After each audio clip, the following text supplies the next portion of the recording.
Hello everyone, thank you for reaching back out to my channel and listening to this new video series related to documents released by the FBI pursuant to Executive Order 14040, signed by President Joseph Biden on September 3rd of 2021.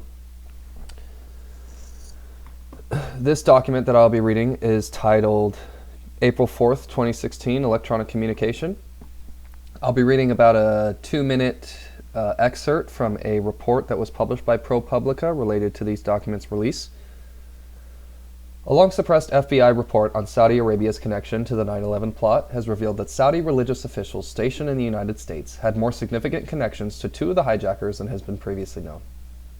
The 2016 report was released late Saturday night under executive order from President Joe Biden, who promised to make it public no later than the 20th anniversary of the September 11th attacks that killed 2,977 people and injured more than 6,000 others.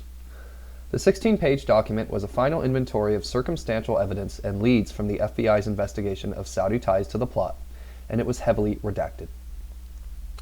The report released on Saturday was written by a senior analyst on the Encore team, John Nicholson, after the leader of the FBI's Joint Terrorism Task Force in New York, Carlos Fernandez, decided with federal prosecutors to reassign Nicholson and the rest of his New York team, effectively shutting down their work.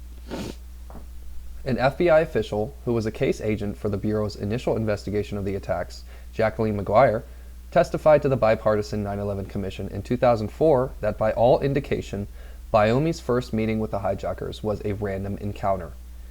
McGuire and other FBI officials have described Bayomi as an unwitting accomplice.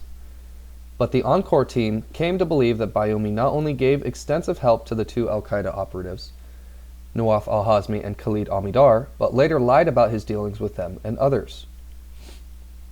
Although Mihdhar and Hazmi were seasoned al-Qaeda operatives, they spoke virtually no English, could not read street signs, and were unable to navigate around the United States without considerable help. People who knew them told investigators. The Encore team believed that a support network of Saudi officials and other extremists in Southern California mobilized before their arrival in Los Angeles on January 15th of 2000. All right, so now we will get to the reading.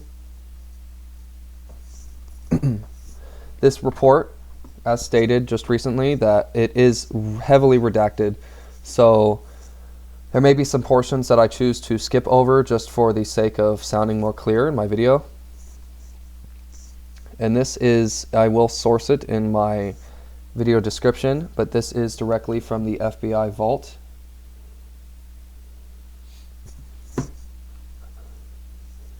These are individuals mentioned in the report. Fahad al-Tamari, also known as the Imam of the King Fahd Mosque in Los Angeles. Omar Ahmed al-Bayomi, a Saudi Arabian ghost employee for a company named Dala Avco, who is seen here working for the Saudi consulate in Los Angeles, and also has extensive ties to individuals that assisted with, as well as he did, assist with providing logistical support, financial support, translation support, housing support, and etc. Many other names listed under here that we will get to. This investigation was initiated in 2007, about 3 years and change from when the initial 9/11 Commission report was initially concluded and the report was released to the public. So let's begin. Details. Investigators interviewed P2 on 12th and the 13th of November 2015 pursuant to his pending U.S. citizenship application and to ascertain the circumstances of his contact with persons who provided significant logistic support to 9/11 hijackers Nawaf al-Hazmi and Khalid al-Mihdhar. This person had multiple personal and phone contacts with individuals who provided or are suspected of providing significant logistic support to Hazmi and Mihdhar. These persons included Omar al-Bayomi and Fahad al-Tamari, Mohammed Muhanna, and the subjects of multiple other investigations. As you can see, there are three other redacted names here. This could be a name, this could be a name, this could be a name. During an interview on November 12th and 13th, 2015, multiple attempts were made to ascertain whether the meeting between Bayoumi, bin Don, Midar, and Hazmi was arranged in advance or occurred by chance, as Bayoumi described. This person that was being interviewed was forthcoming with numerous specific details regarding his education, knowledge of multiple foreign language, employment with the Consulate of the Kingdom of Saudi Arabia in Los Angeles, anecdotes of personal interactions with consular leadership. This person displayed excellent recall of specific minor details of meeting Bayoumi and bin Don, but claimed an inability to remember what he and Bayoumi discussed. So this portion of the report is redacted. Anecdotes of personal interactions with consular leadership, possibly it would say such as, and it would provide names of that leadership. I'm not too sure, but this part is also redacted. This person displayed excellent recall of specific minor details of meeting Bayoumi and bin Don, but claimed inability to remember what he and Bayoumi discussed. In addition, this person repeatedly stated that he never discussed the events of 9/11 at either the King Fahd Mosque or the Saudi consulate in Los Angeles. He was unable to provide a reason as to why. Why something, of course it is blank, or it is redacted, sorry. Let's look, it is a author's note. Somebody subsequent to his November 2015 interview contacted the Saudi government to report the substance of his conversations with U.S. investigators. This individual claims that no one he knew ever discussed 9/11 at King Fahd Mosque after the attacks are directly contradicted by source reporting. One source stated that after 9/11, some individual offered the greeting, "Isn't it great that our brothers are fighting?" A separate source, whose reporting provided reliable in the past, advised that somebody was very vocal against Christians, Jews, and enemies of Islam. And this was a certain report dated at a certain time. Other reporting stated that the Saudi Consul General in Los Angeles wanted to fire this individual for storage and distribution of extremist Muslim literature at the consulate, but Tumeri and Muhanna used their influence with the Saudi government to keep them in place in 2004. Communications analysis of telephone numbers associated with this individual show contact with multiple individuals who assisted Nawaf al-Hazmi and Khalid al-Midar. Once again, there's a reference report here as well as a date of that report, including a phone call to Omar al-Bayoumi on January 5th of 2000. However, during his interview, he stated that he did not know who Bayoumi was when he met him at the consulate on or about February 1st, 2000, and even had to ask the secretary for Bayoumi's name. This person described Bayoumi as a Saudi citizen treated with great respect inside the Saudi consulate, well regarded by the consulate personnel who held a very high status when he entered the building. This person stated that Bayoumi's status was higher than many of the Saudi persons in charge of the consulate. So Omar al-Bayoumi was an important official for the Saudi consulate in Los Angeles. He held a very high status. That's something important to take into consideration. This person did not recall talking to Bayoumi about the Mediterranean gourmet restaurant, but conceded that he may have, and added if he were asked about a place to eat, he would have recommended the Mediterranean Grill on Venice Boulevard, which was something a personal friend of his named, of course it's blank. It looks like here it's talking about potential connections to individuals who either who operated, worked for, or owned that restaurant, the Mediterranean Grill, because it looks like here on Venice Boulevard, which was blank, a personal friend of his named blank. Subsequent investigations reveal that somebody at the time was an individual. Another blank description of that individual also stated that none of the Saudis at the consulate would eat at the restaurant, implying that it was considered beneath their status. So once again, it looks like something that has to do with an individual that potentially worked there. I'm not too sure, but you can see an investigation was predicated upon individuals or the place based upon some sort of close association with a group who worked as a facilitator for the armed Islamic group and was associated with members of the Salafist group for preaching and combat in the United States. This person is referenced in multiple FBI investigations. Another individual, who's also a close associate of Fahad al-Tumeri, is described in a source reporting as a hardcore militant individual who supported the events of 9/11, was also associated with the restaurant, but later identified as not the official owner at the time of the meeting between Bayoumi and Hazmi and Midar. So that's where I got that information from. That's where I'm assuming that these upper paragraphs here, this description on page 4 is kind of speaking about individuals associated with the Mediterranean restaurant in question here, because it looks like there was actually an investigation that we unfortunately don't have information into. I'm not too sure. I haven't read all these documents. There may be something in these documents. This is what the video series is for, but it's very interesting to read on page 4. Very, very interesting, important information, even though it is heavily redacted. Well, I'm not even going to read this.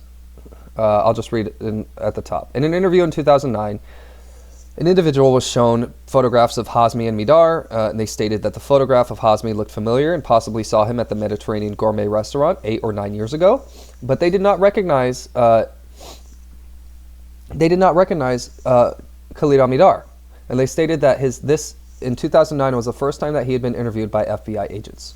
Now, this person described working at the consulate as a specific kind of role that we don't get to know, because then we would know who it is. Potentially providing assistance to Saudi college students studying in the U.S. Oh, guess what? Authors note Hazmi and Midar stated to witnesses that they were traveling to the U.S. as students, providing translation assistance, executing administrative tasks, and distributing literature on Islam. And one of the more difficult to reconcile connections is between another individual and the hijacker support network on the East Coast. On the 14th, it looks like it's the same individual. On the 14th of June 2001, this person's phone number, which is redacted, received a phone call from landline phone number 703-4290, something 4290, registered to an apartment in Falls Church, Virginia at 6095 Bellevue Drive, apartment 101, Falls Church, Virginia. This apartment was used by Iyad al-Rababa and his roommate, who both provided significant logistic support to Midar, Hani Hanjour, and 2 additional hijackers during their time in Falls Church, Virginia. Al-Rababa told the FBI that he met Hani Hanjour and Nawaf al-Hazmi at a 7-Eleven store during a chance meeting similar oh, it even says it here, similar to the way Bayoumi described his chance meeting with Hazmi and Midar in Los Angeles. Rababa stated that he struck up a conversation with Hazmi and Midar, who informed Rababa that they needed a place to stay. Rababa stated that he found them a place to stay in Virginia. At some point in this process, Rababa states that this person, Hani Hanjour and Nawaf al-Hazmi, went to Rababa's apartment at 1695 Bellevue Avenue, where they had tea and met this person. I don't know if these are the same names. P22, let me go up here and see what the acronym for P22 is. Information restricted from public release by the Privacy Act. Such information will be released pursuant to a Privacy Act order in litigation. Okay. So it could be, it's just name that we don't know.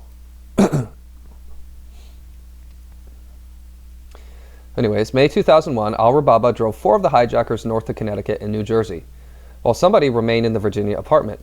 Based on another call activity on the 14th of June 2001, including calls to Syria and Rababa's work phone, it is assessed that an individual who was of Syrian origin was in the Virginia apartment making calls that day, including calls to heavily redacted paragraph. Communication with persons connected to Hazmi and Midar. Somebody. This somebody was a close associate of Fahad al-Tumeri, the Imam of King Fahd Mosque. They led prayers and assisted with administrative tasks at the King Fahd Mosque. Tumeri also served as an administrative officer at the Saudi consulate and had an office there. In the interview in 2015, he stated that he and Tumeri are still in communication. There is significant phone connectivity between 2 individuals prior to and directly following key events of logistic assistance provided by this individual to Hazmi and Midar. This pattern of phone connectivity between 2 individuals is not identifiable prior to the hijackers' arrival in Los Angeles and does not occur between these 2 people after the hijackers depart California. Now, somebody was tasked by Fahad al-Tumeri to assist Hazmi and Midar while they were in Los Angeles. Now, this person described the hijackers as 2 very significant people. They stated that he needed to bring Hazmi and Midar to the Mediterranean gourmet restaurant located on Venice Boulevard in Los Angeles, when something happened, and some individual that's named asked why he is taking Hazmi and Midar to that restaurant because the food was not very good and the service was poor. Well, somebody that was speaking to him stated that he just needs to take them there, that people would go to the restaurant to have private meetings. After meeting, so this is the meeting with Omar al-Bayoumi and Bin Don here. So meeting with Bayomi prior to the meeting of Hazmi and Midar they meet at the Saudi consulate in Los Angeles before they go to drive together to the Mediterranean restaurant where Omar al-Bayoumi and bin Don both have contradicting claims of how they came to meet Nawaf al-Hazmi and Khalid al-Midar in the Mediterranean gourmet restaurant. So after meeting at the consulate in late January of 2000, Omar al-Bayoumi, accompanied by bin Don, drove to the Mediterranean gourmet restaurant, where they encountered Hazmi and Midar. This is the same restaurant that blank needed to deliver Hazmi and Midar to. If you remember just a few minutes ago when I spoke and said that Fahad al-Tumeri tasked this individual to assist Hazmi and Midar while they were in Los Angeles, it's very interesting to see that Omar al-Bayoumi and bin Don were both traveling there the same day and had a supposedly chance meeting with these two individuals. In interviews, this person who admitted showing Hazmi and Midar the location of the Mediterranean gourmet restaurant, but he denied being tasked to do so or being asked by anyone to take care of Hazmi and Midar. It must not be the same individual. It possibly could, but there is literally a paragraph above that says that somebody was tasked with taking care of Hazmi and Midar, assisting them. So he stated he assisted Hazmi and Midar because he is a good Muslim and helping two new students in town is a Muslim way. This person stated that he assisted Hazmi and Midar multiple times on multiple occasions and confirmed that on one occasion, Hazmi stayed as a guest at an apartment belonging to someone. Statements were... Yeah, I'm not going to read that. When questioned by investigators regarding this, somebody denied it. When they were asked directly if they had ever witnessed anyone in the same... or assisted anyone in the same manner and to the same extent that he assisted Hazmi and Midar before or since, he replied that he had not. In interviews, this person stated that he twice dropped Hazmi and Midar off at bus stops without any further assistance such as purchasing tickets or providing directions. The hijackers did not speak or read English and would most likely have needed substantive assistance to travel by city bus immediately after arriving in the U.S. On the first occasion, this individual stated that he dropped Hazmi and Midar at a bus stop so they could travel from Culver City to downtown L.A. A second time, this person stated that he dropped them off at Greyhound bus stops so the hijackers could take a bus from downtown LA to San Diego. In this time period, Hazmi and Midar were unable to communicate in English and were so unfamiliar with the U.S. that they could not identify street signs while traveling in private vehicles with a companion guide. Bayoumi's logistics support to Hazmi and Midar included translation, travel assistance, lodging, and financing. Anomalous money transfers within Bayoumi's bank accounts coincide with transactions wherein Bayoumi provides assistance to Hazmi and Midar. I would love to see those financial transactions. But unfortunately, it looks like the report is redacted. Hopefully there's more information within the FBI vault and the records that were released that digs more into that. So in his 2003 interview, Bayoumi stated that he came to the U.S. to study and work for a Saudi aviation company known as Dala Avco. Regarding Bayoumi's employment, witnesses at Avco described Bayoumi as a ghost employee, one of approximately 50 such individuals being paid to the company who did not show up for work. One witness reported that Bayoumi accrued such outrageous expenses at one point that Avco refused to pay him. In his 2003 interview, Bayoumi stated that he never spoke to Hazmi or Midar about jihad. Approximately 1 month after 9/11, somebody's ex-wife was interviewed and stated that she met Bayoumi multiple times, and Bayoumi was always talking about how the Islamic community needs to take action. He told her and her husband on several occasions that they were at jihad. Approximately 1 hour prior to the meeting Hazmi and Midar, Bayoumi and Qasim bin Dan visited the Saudi consulate in Los Angeles and met with some individual. In interviews with the FBI, Bayoumi and bin Dan all confirmed this meeting. After meeting this individual at the consulate, Bayoumi and bin Dan traveled by car to the Mediterranean gourmet restaurant. In his interview, Bayoumi then describes a chance encounter with Hazmi and Midar, the facts of which are contradicted in eyewitness descriptions provided by bin Dan. Bayoumi stated that he was walking out of the restaurant when he overheard two males speaking Arabic, recognized their accents as Gulf accents, and then approached them to discuss where they were from. Bin Dan contradicts Bayoumi's statements, saying Bayoumi entered the restaurant and positioned himself to be looking out the front window. Bin Dan continues that when Bayoumi observed Hazmi and Midar walk into the restaurant, he approached them from such a distance where he could not have heard them speaking first. According to Bin Don, Bayoumi approached Hazmi and Midar and invited them to his table. The group spoke for approximately 30 minutes in Arabic, which Bin Don reports being unable to understand since he did not speak Arabic. They exchanged telephone numbers and departed. Approximately 1 month before the arrival of the hijackers in Los Angeles on December 20th of 1999, Bayoumi, accompanied by an individual identified as Abdullah al-Zraithan, registered at the Travelodge Hotel in Culver City, California, near the King Fahd Mosque. Bayoumi and al-Zraithan checked out the following day. After 9/11, Bayoumi was detained in the UK by New Scotland Yard, and his documents were seized. A review of Bayoumi's telephone book showed an entry for Dr. Abdullah al-Zraithan within numbers 325-0877 and 551-54240. A communications analysis on both of these numbers yielded positive results, which reports from a foreign government service detail names and telephone numbers appearing on a laminated card retrieved from the residence in Medina, Saudi Arabia, where Sheikh Ali Qudar Fahd al-Qudar and Sheikh Ahmad Ahmad Mufarij al-Khalidi were arrested during a raid in late May 2003. The relevant entry on this contact list was for Abdullah bin Ali al-Zraithan, 325-0877, and as well as the other phone number ending in 4240.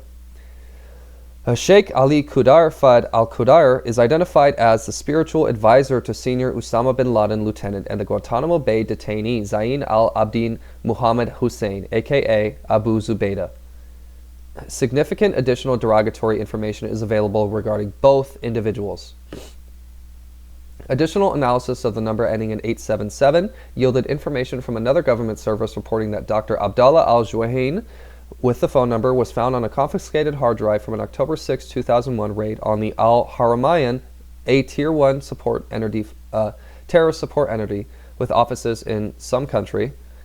Communications analysis show that while Hazmi and Midar were in Los Angeles and San Diego, Bayoumi was in almost daily contact with Omar Basnan. On October 17th of 1992, Basnan hosted a party at his house in Washington, D.C. for the blind sheikh, Omar Abdel Rahman, convicted mastermind of the 1993 World Trade Center tower bombings. Sources reported that Basnan knew bin Laden's family in Saudi Arabia, and he maintained communication with bin Laden's family members in the U.S. Multiple sources reported that Basnan expressed enthusiastic support for bin Laden, describing bin Laden as a great authority figure who would change the world for the benefit of Islam. Basnan endorsed human suicide bombings as an effective and appropriate means to accomplish these goals. Basnan often expressed excitement about and happiness when hearing of human suicide bombings. Bayoumi's and Basnan's wives were arrested together for shoplifting jewelry from the JCPenney's department store on Friars Road in San Diego, California, on April 23rd of 2001. Now this gets a little bit more into Fahad al-Tumari, I believe. Source reporting states that shortly before Hazmi and Midar's arrival in Los Angeles, somebody received a phone call from an identified individual in Malaysia or Indonesia seeking to locate al-Tumari. Note that Hazmi and Midar traveled to Los Angeles from Kuala Lumpur, Malaysia, after meeting with other al-Qaeda personnel. This is also known as the Malaysia meeting. A communications analysis identified a call from Tumari's phone, the phone number listed, redacted slightly, to the Saudi Arabian family home of two future Guantanamo Bay, Cuba detainees, Abd al-Aziz Saad Muhammad Ashwan al-Khalidi and his brother Suleiman Saeed Muhammad al-Khalidi. The phone call lasted several minutes. These two Guantanamo Bay detainees' older brother, Isa al-Khalidi, was killed in a shootout with Saudi security forces in 2004. The severed head of the Uspur, Paul Johnson, was recovered during the subsequent search of the Isa al-Khalidi's residence. Communications analysis revealed that Tumari's phone was in communication with another phone number, and that phone number multiple times between May 2000 and July 2000. These phones were subscribed to by, I don't know, that's heavily redacted. The owners of something, possibly telephone companies, were subject of FBI investigations for... No, that couldn't be right. Forget that. We'll just start here. The owners of something were subjects of FBI investigations for providing material support to Al-Ghama Islamiyah, the Libyan Islamic fighting group, Al-Qaeda, and are associated with Mustafa Mohammed Khair. Khair, as an employee, was a Canada-based leader of the Libyan Islamic fighting group. and identified as a suspected accomplice of Al-Qaeda's Los Angeles International Airport Millennium Plot bomber Ahmed Rassam. According to evidence gathered during a search of Rassam's apartment in Montreal, Canada, pursuant to Rassam's arrest on the 14th of December 1999, Rassam, arrested while transporting explosives from Canada to the U.S., pled guilty to plotting to bomb LAX. Author's note: Rassam arrest is approximately 1 month before Nawaf al-Hazmi and Khalid Midar's arrival in LA. When shown a photo of Crerar in 2002, Rassam denied recognizing Crerar. Rassam has since ceased cooperation with the U.S. government. Tumeiri's phone connectivity to something or somebody associated with Rassam's al-Qaeda plot is concerning. Tumeiri is described by sources as having extremist beliefs. Sources report that he was removed from the King Fahd Mosque for an un-Islamic activity. Tumeiri remains in contact with an individual years after his departure from the U.S. Tumeiri's phone connectivity with fundraisers for the LAFG, we don't have that, and his contact with possible LA-based associates of Rassam bears further examination. In particular, Tumeiri's nexus to this earlier LA-based network linked to Rassam, LAFG, and other AQ-associated elements is relevant in assessing his later assistance in arranging the meeting between the 9/11 hijackers and Omar al-Bayoumi. We're going to start at this paragraph. An individual was identified by FBI Kansas City on a check dated April 2nd, 1992 from the Islamic African Relief Agency made out to the Eritrean Islamic Jihad movement as a donation. A cover letter was written back to the IARA thanking them for their support of the Mujahideen of Eritrea. The letter was signed by an individual, aka, they had a nickname. The address on the letterhead for the Eritrean Islamic Jihad movement was listed as P.O. Box 761123, Los Angeles, California. EIJM has been seeking the forceful overthrow of Eritrea's government and its replacement by an Islamic government. Open source reporting has indicated that the Eritrean Islamic Jihad movement is an al-Qaeda trained and financed group. In a 2002 raid of an al-Qaeda safe house in some country, I would imagine, agents located a last will document written by AQ associates in anticipation of suicide missions and a computer disk containing a document listing 32 names and addresses in Arabic. One document advised of an individuals available to communicate with the receiver and states that the writer is awaiting for the arrival of some merchandise. The address listed on the document is a P.O. box in Fountain Valley, California. The postal box was subscribed to by a certain individual, and authorized mail recipients at the postal box were 2 individuals, it looks like. The FBI case against an individual is currently closed, as somebody departed as that person probably departed the U.S. for Jordan, and they were deported from Jordan to Saudi Arabia in 2014. Communications analysis show that somebody was in contact with Abdul Ghanem, an associate of somebody, Tumeiri and Muhanna. Ghanem, a Los Angeles-based IG supporter with close connectivity to Sheikh Omar Abdel Rahman, aka the Blind Sheikh, is currently incarcerated related to the terror stop investigation. Ghanem was a driver for Rahman during the Blind Sheikh's visit in Los Angeles. A little more information about the Islamic American Relief Agency. The Islamic American Relief Agency is linked to Osama bin Laden via a former IARA employee, Ziad Khalil, a UBL logistics facilitator who procured equipment for UBL and managed wire transfers from the IARA to bank accounts controlled by UBL. Khalil's roommate for 4 months in 2000 was Mutaib al-Suderi, whose phone number was recovered in Bayoumi's address book by New Scotland Yard in 2001. Khalil's phone contact with al-Laki was a key substantiation to the FBI opening an investigation of al-Laki in June of 1999. Bayoumi called Suderi 5 times while the hijackers were in San Diego with Bayoumi. These calls coincide with significant logistics support to the hijackers. The first 3 calls are on the 24th, 26th, and 30th of January 2000. These particular calls occur in the immediate days before Bayoumi meets the hijackers in Culver City, California, and talked to them about coming to San Diego. The next call occurred on February of 2000. The day immediately after Bayoumi met Hazmi and Midar at the Mediterranean Gourmet restaurant. The final phone call between Suderi and Bayoumi occurs on the 7th of February 2000. Immediately after, Hazmi and Midar's apartment lease and living arrangements have been finalized and funds fronted by Bayoumi. This is the last call identified this is the last call identified between Suderi and Bayumi. Within 2 months, Suderi is recorded at an address in Falls Church, Virginia, the same area where Hazmi and Midar, Al-Laki, and Hani Hanjour established residence later in the evolution of the 9/11 plot. Oh, it's a huge withheld paragraph. So we can't even discuss that. Something about Muhammad Muhanna, looks like, potentially. FBI LA, while debriefing a source, showed that the source numerous photographs, including a photograph of Binatosh, aka Khalad. And once again, heavily redacted paragraph here. During FBI interviews, Mokhtar Abdullah stated that he, Hazmi, and Midar traveled to Los Angeles in order for Midar to travel home to Saudi Arabia on the 10th of June, 2000.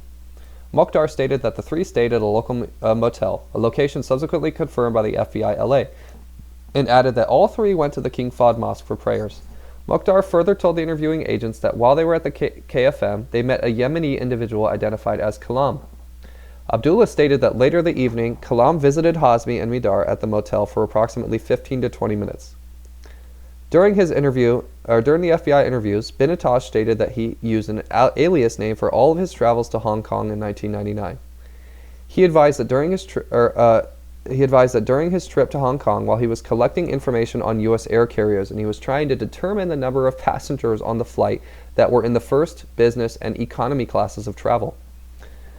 Binatosh stated that he took his trip specifically to collect information in furtherance of the Southeast Asia portion of the plane's operation, which later became the 9/11 attacks. Binatosh advised that on his trip, he first traveled from Kuala Lumpur, Malaysia to Bangkok, Thailand on Malaysian Airlines, and then flew first class on a United Airlines flight from Bangkok to Hong Kong. Binatosh commented that this United Airlines flight actually had a final destination of Los Angeles, California, but he did not travel to Los Angeles.